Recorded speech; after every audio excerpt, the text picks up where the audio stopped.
on va dire après l'amendement, le premier amendement, on a parlé beaucoup tout à l'heure de l'Himalaya, du premier amendement. Je crois aussi qu'on peut parler peut-être aussi de l'Himalaya ou pourquoi pas l'Everest de l'article 10 de la Convention. En tout cas, entre les deux, il y a un point commun, c'est qu'on risque d'avoir une certaine forme d'ivresse. Notamment lorsqu'on regarde un petit peu le principe de la proportionnalité qui est donc dégagé sur le fondement de l'article 10 de la Convention, comme vous le savez, l'article qui génère un contentieux, mais vraiment manifestement abondant. C'est quoi le principe de proportionnalité? Ce principe apparaît comme un, il faut le dire, des principes généraux du droit les plus féconds pour la protection des droits fondamentaux. Il traduit une exigence d'adéquation entre un objectif, par hypothèse légitime, et les moyens mis en œuvre pour atteindre cet objectif. De la sorte, le principe de proportionnalité permet de vérifier que les moyens utilisés pour atteindre un objectif, pour réaliser un but légitime, pour reprendre l'expression consacrée par les paragraphes seconds des articles 8 à 11 de la Convention, ne sont pas trop énergiques. En somme, c'est l'idée de bon sens qu'on n'écrase pas une noisette avec un marteau pilon. Aussi, la Cour européenne des droits de l'homme associe-t-elle, on en a parlé tout à l'heure, la notion de proportionnalité au concept de juste équilibre à ménager entre l'intérêt général et les intérêts individuels ou collectifs. Juste équilibre, notion qui, quelque peu, irradie la Convention tout entière. La proportionnalité, de ce point de vue, est donc bien un concept modérateur, purement prétorienne, puisqu'aucun article de la Convention ou des protocoles additionnels n'y fait la moindre référence expresse. D'ailleurs, c'est l'arrêt de 1968, l'arrêt qui a été rendu dans l'affaire linguistique belge, c'est dans cet arrêt que la Cour a évoqué pour la première fois cette notion qui nous préoccupe aujourd'hui, la notion de proportionnalité entre les moyens employés et le but visé. Depuis, les concepts de proportionnalité et de juste équilibre ont été utilisés par de centaines d'arrêts, rendus notamment sur le fondement de l'article 10, de sorte que l'on se demande aujourd'hui si l'article 10 n'est pas devenu le terreau du principe de proportionnalité. Aussi, dès l'arrêt Handyside, arrêt monument, 7 septembre 1976, le concept de proportionnalité a-t-il été utilisé en matière de liberté d'expression pour limiter les ingérences des autorités étatiques que la Cour soumet par ailleurs à des critères qui sont précis. D'abord, l'ingérence doit être prévue par la loi, doit poursuivre un but légitime et enfin doit être nécessaire dans une société démocratique. De cette manière, la proportionnalité apparaît donc comme un instrument de l'élaboration d'une conception plus ou moins uniforme de la liberté d'expression au sein du Conseil de l'Europe. Cependant, l'invocation d'une autre notion, la notion de marge nationale d'appréciation, entraîne parfois un certain infléchissement de l'interprétation européenne de la proportionnalité, ramenée parfois, je cite un arrêt de la Cour, ramenée parfois à un rapport raisonnable de proportionnalité. Cette formule, expressément employée par la jurisprudence, participe d'une volonté de la part de la Cour de Strasbourg de prendre en considération la diversité des systèmes juridiques au sein du Conseil de l'Europe. Autant dire que la proportionnalité permet de rapprocher ou encore d'harmoniser les différents droits nationaux de la liberté d'expression, mais elle n'empêche en rien le maintien de la diversité des pratiques nationales de la liberté d'expression, d'où les deux aspects de cet exposé. Un premier aspect que je consacrerai à l'harmonisation des droits nationaux de la liberté d'expression grâce à la proportionnalité, et un second aspect qui sera purement et simplement consacré à la sauvegarde de la diversité des droits nationaux en dépit de la proportionnalité. Premier aspect, l'harmonisation des droits de la liberté d'expression grâce à la proportionnalité. Il est acquis depuis longtemps que la liberté d'expression, loin d'être absolue, doit être conciliée avec d'autres droits et libertés individuelles qui sont consacrés au paragraphe 2 de l'article 10. L'article 10 s'emploie d'ailleurs à réaliser une conciliation en prévoyant que cette liberté peut faire l'objet, je cite, d'ingérences qui doivent obéir à des conditions ramenées à la trilogie que j'évoquais tout à l'heure, légalité, légitimité, proportionnalité. Dans l'immense majorité des cas, le débat va donc se concentrer sur la troisième condition, c'est-à-dire la condition de la nécessité, la condition de la proportionnalité. Ainsi, aussi, la méthode européenne pour apprécier cette nécessité, cette proportionnalité, marque que telles des empreintes de plus en plus profondes, tant l'action des juridictions nationales que la fonction même du législateur. D'où deux sous-aspects, l'influence de la proportionnalité sur les juridictions nationales et dans un second aspect, l'influence de la proportionnalité sur la fonction même législative, sur la fonction du législateur. L'application du principe permet de réaliser, en cas de conflit, une mise en balance. C'est ça l'intérêt. Une mise en balance entre la liberté d'expression et d'autres droits qui sont également garantis par la Convention. L'objectif, bien sûr, vous l'auriez compris, il s'agit de ménager ce juste équilibre entre ces droits fondamentaux et, le cas échéant, de privilégier une solution, la solution la plus protectrice, la plus légitime. Par exemple, dans l'hypothèse où il y a un conflit entre la liberté d'expression et le droit au respect de la vie privée, la mise en balance va donc permettre de résoudre ce conflit en se posant la question, quel est donc l'intérêt de publier cette information? Dès lors qu'il y a donc un intérêt légitime, on va donc accorder la priorité à la liberté d'expression sur le droit au respect de la vie privée. Pourtant, les diverses juridictions considèrent, à la suite de cette jurisprudence très riche de la Cour, que la liberté doit l'emporter dès lors que l'information, j'insiste, présente un intérêt légitime pour le public. Ce critère d'intérêt légitime, disons-le, de débat d'intérêt général, est donc devenu, j'allais dire, un symbole même de la jurisprudence européenne qu'il a érigé, vous le savez déjà, en fait justificatif des infractions de presse. Cette jurisprudence résolument libérale a été reprise par les juridictions nationales qui font clairement référence, maintenant c'est un secret pour personne, la Chambre criminelle fait régulièrement référence à l'article 10. Ainsi, par exemple, dans une affaire où un journal avait été poursuivi par un personnage public pour avoir diffusé des photographies représentant des scènes de la vie privée, je cite l'affaire von Hannover sans le dire, les juridictions allemandes avaient estimé que les photographies considérées à la lumière des articles les accompagnant présentaient, je cite, un lien suffisant avec un sujet d'intérêt général et ont apporté au moins dans une certaine mesure une contribution à un débat d'intérêt général. À l'instar des juridictions allemandes, l'affaire von Hannover, il y en a pas mal, il y a donc les juridictions françaises qui ont adopté évidemment ce critère d'intérêt général considéré comme fait justificatif des infractions de presse.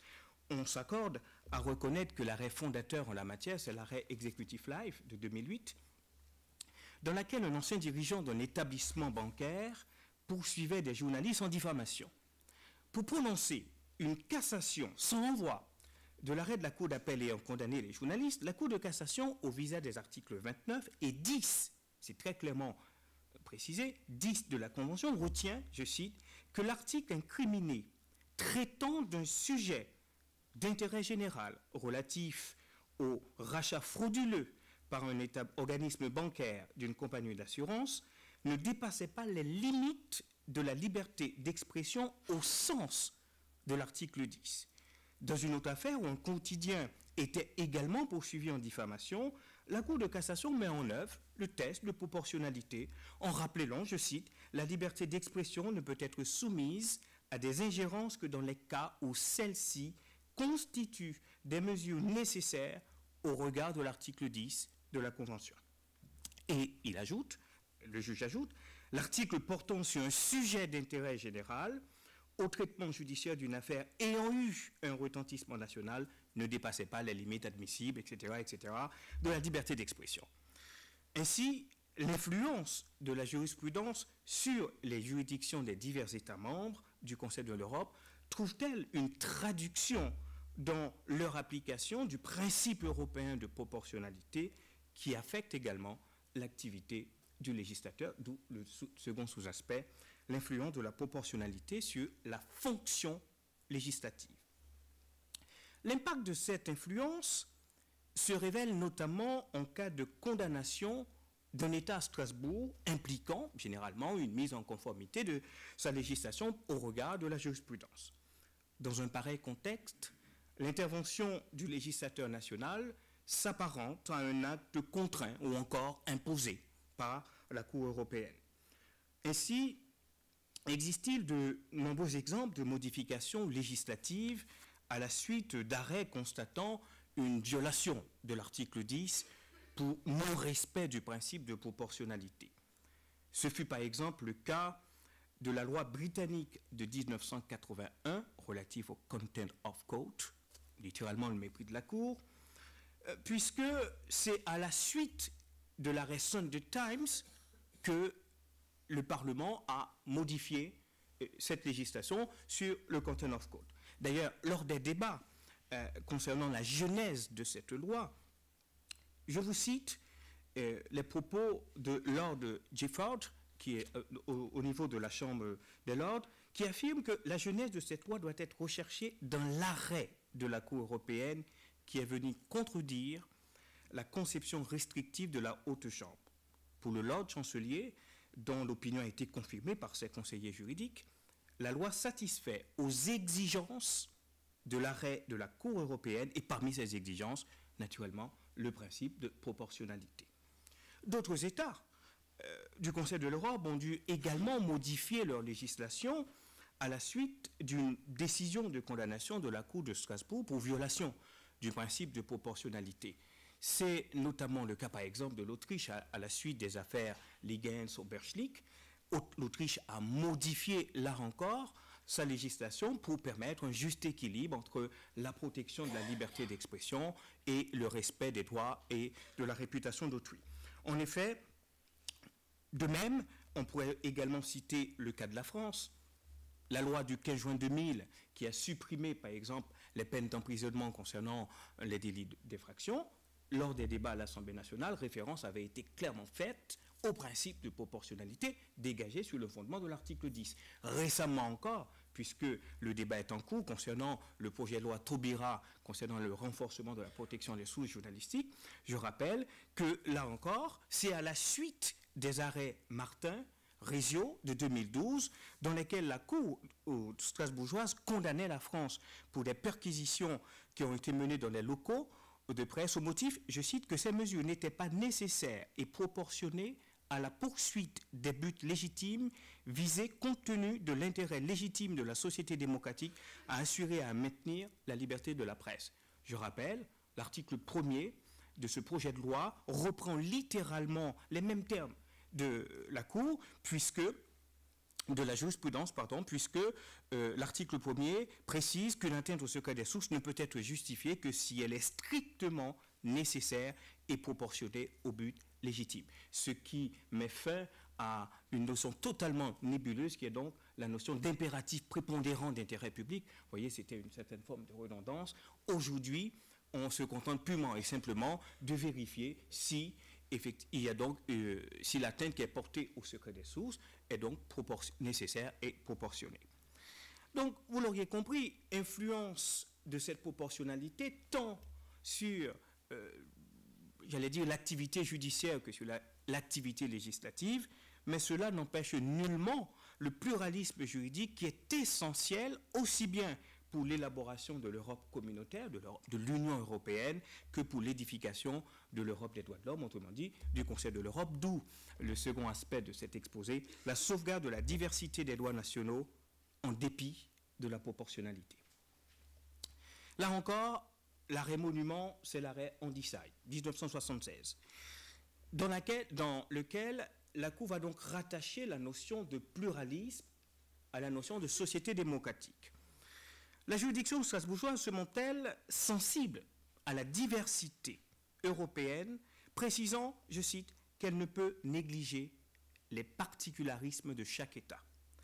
À cet égard, elle considère que les autorités nationales ont la meilleure connaissance, on a beaucoup parlé aujourd'hui du principe de subsidiarité, en voilà une application, que les autorités nationales ont la meilleure connaissance des circonstances et des conditions locales d'application de la Convention, et la Cour constate également que grâce à leur contact direct et constant, je cite la Cour, avec les forces vives de leur pays, les autorités étatiques se trouvent en principe mieux placées que le juge international, que le juge européen pour se prononcer sur le contenu des exigences de l'ordre public.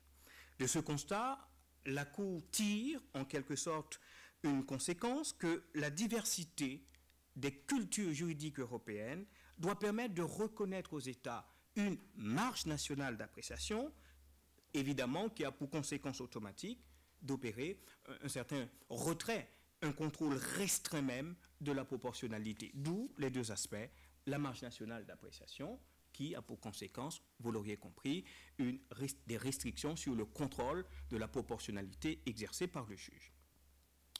La marge nationale d'appréciation, voilà encore une notion élastique, une notion peut-être floue. C'est là encore, construction de la jurisprudence, purement prétorienne, je veux dire. Elle est l'une des méthodes d'interprétation de la Convention qui permet de se rendre compte du pouvoir reconnu aux États dans la mise en œuvre de la Convention. Dès lors, introduisant une certaine élasticité, une certaine flexibilité dans la Convention, dans la contrainte qui est imposée aux États, la marge nationale d'appréciation fut parfois ressentie comme une menace même à l'effectivité des droits fondamentaux. Cependant, loin d'être un privilège accordé aux États, la marge d'appréciation procède d'une nécessité purement formelle, purement, j'allais dire, fonctionnelle, ou même de la nature de la Convention qui est non pas un instrument d'intégration, mais un instrument d'harmonisation des droits nationaux. Ainsi, la marge nationale d'appréciation est étroitement liée au principe de subsidiarité qui emporte une priorité de l'action nationale de la sauvegarde des droits fondamentaux. La connaissance directe qu'ont les États des circonstances locales, la valorisation de la grande variété des situations et des conceptions nationales constitue autant d'arguments en faveur même de cette marge nationale d'appréciation. À cet égard, cette théorie, la théorie de la marge nationale d'appréciation, introduit une certaine souplesse dans la mise en œuvre de la Convention et favorise son adaptation aux réalités culturelles, économiques, sociales, juridiques d'un État à l'autre. L'étendue de cette marge nationale d'appréciation est très difficile à cerner. Évidemment, puisque ça dépend des circonstances, du contexte et des domaines.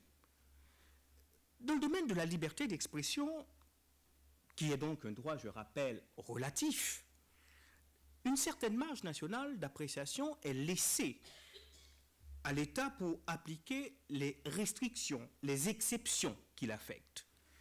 À cet égard, la Cour définit le caractère nécessaire de l'ingérence, je cite, comme un besoin social impérieux, notion qui laisse une certaine marge d'appréciation à l'État défendeur qui tentera d'examiner les raisons de la nécessité de l'ingérence au vu de la pratique nationale.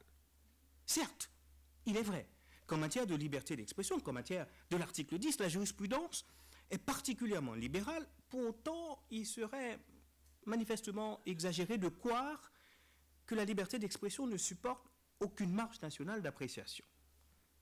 C'est toujours et encore dans l'arrêt Handyside du 7 décembre 1976 que la Cour européenne, en formation plénière, pose les principes de sa jurisprudence lorsque la liberté d'expression se heurte à la morale. Là encore, une notion totalement flexible.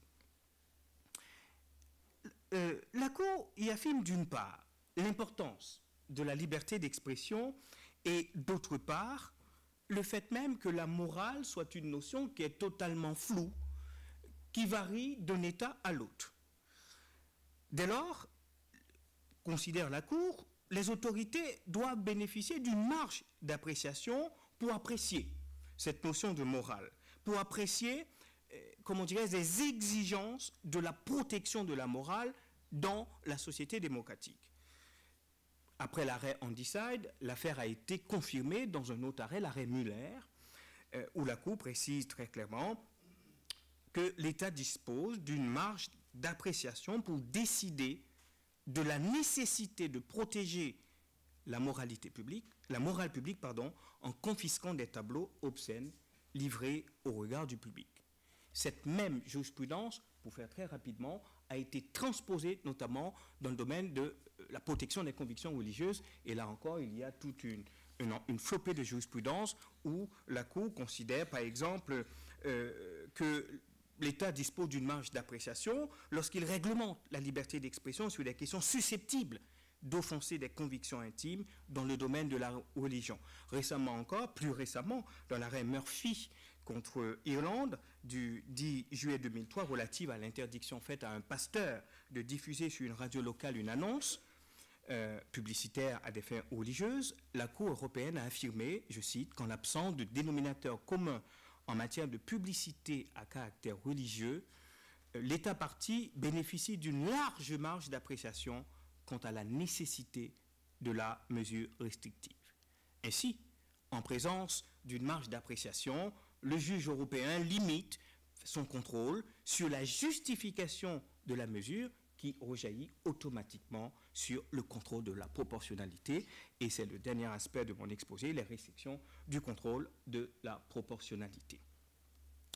Alors que traditionnellement, la Cour contrôle si les mesures prises par les États internes sont nécessaires et donc proportionnées, elle semble en présence d'une marge d'appréciation. On l'a compris, quand il n'y a pas de consensus européen sur un État, la morale, sur la religion, elle considère que elle semble même ramener cette notion de proportionnalité, cette notion de juste équilibre à un rapport raisonnable de proportionnalité. Cette formule est couramment utilisée dans les arrêts relatifs à l'article 10 de la Convention. Dès lors, le principe qui est donc énoncé dans l'arrêt Handyside, selon lequel le rôle de la Cour ne se borne pas à vérifier que les autorités nationales aient agi de bonne foi, se trouve considérablement relativisé.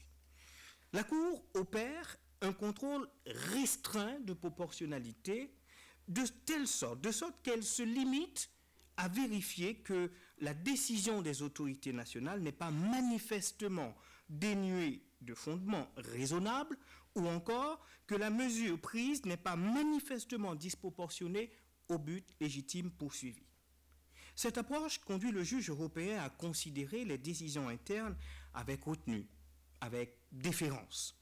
Ainsi, la Cour exerce son contrôle en se référant aux motivations nationales, aux qualifications opérées par les juges internes, si bien qu'elle se contente simplement d'avaliser l'interprétation des autorités soumises à son contrôle, qu'elle ne précise sa propre interprétation.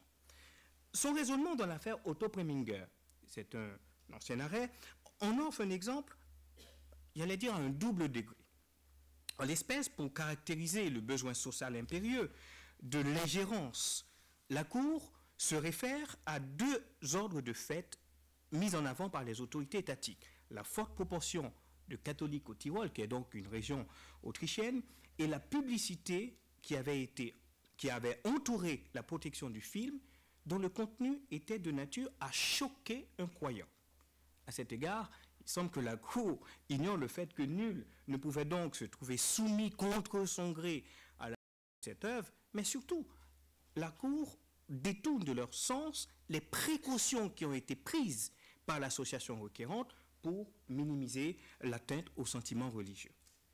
Cette tendance du juge européen à se cacher toujours derrière les raisons invoquées par les autorités nationales pour justifier finalement une atteinte à la liberté d'expression aboutit à une sorte de casuistique, une sorte de jurisprudence au cas par cas où on se demande quelle est donc la lisibilité de cette jurisprudence.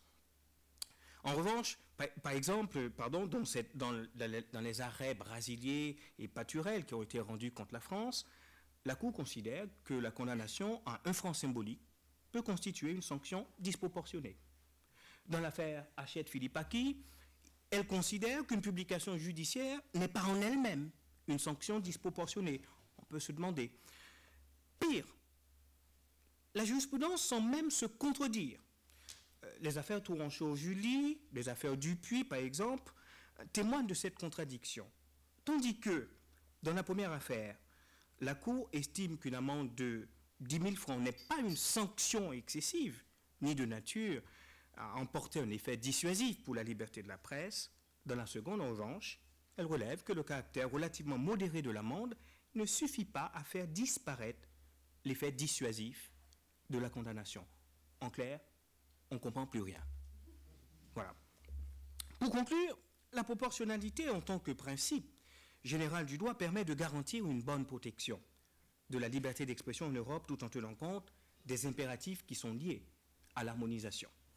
L'un de ces impératifs étant justement le maintien de la diversité des pratiques nationales.